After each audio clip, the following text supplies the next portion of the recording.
Sa usa ka makasaysayanong adlaw para sa komunidad sa isla sa Olango, gipaygayon ang inaugurasyon ug turnover ceremony sa bag-ong gitukod nga Olango Fire Station nga nahimutang sa sentro sa isla.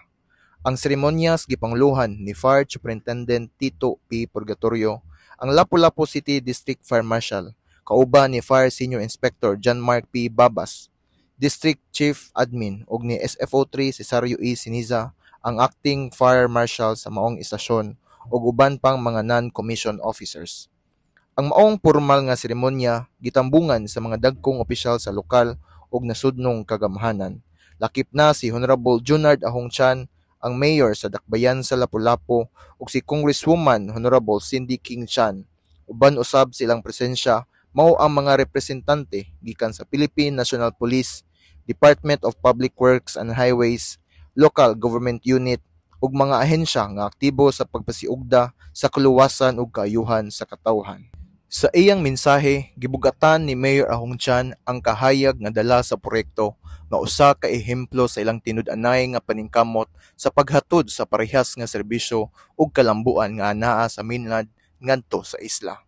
Sa samang paagi, nagpadayag usab si Congresswoman Cindy King Chan sa iyang suporta pinaagi sa pagpasiugda sa panginahanglan nga hatagan og tukmang pasilidad ang mga isla nga komunidad. Gipadayag usab sa mga opisyal sa barangay ug mga residente nga ilang dako nga pasalamat sa mga namuno ug ahensya nga mipasiugda sa maong proyekto. Ang ilang presensya ug mainitong pagdawat sa mga bisita nagpamatuod sa ilang pagtan-aw sa maong pasilidad isip usa ka dakong kalampusan alang sa komunidad.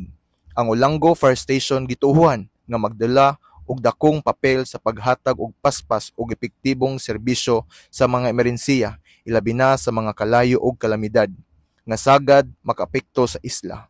Kini magpahugot sa kapasidad sa BFP sa pagresponde sa mga insidente ug mopalig-on sa kaluwasan sa katawhan. Pinaagi sa kolaborasyon tali sa BFP, LGU ug suporta sa mga representante sa katawhan ang pagtukod sa Olango Fire Station usa lamang ka pamatuod nga padayon ang pagpaningkamot nga ipatuman ang tinuod nga inclusive development nga walay komunidad ang pasagdan bisan pa man sa layo niini sa mainland. Alang sa BFP TV, madasigon alang sa kaluwasan sa publiko. Kini si FO1 Iwayo Kabalog Baguio.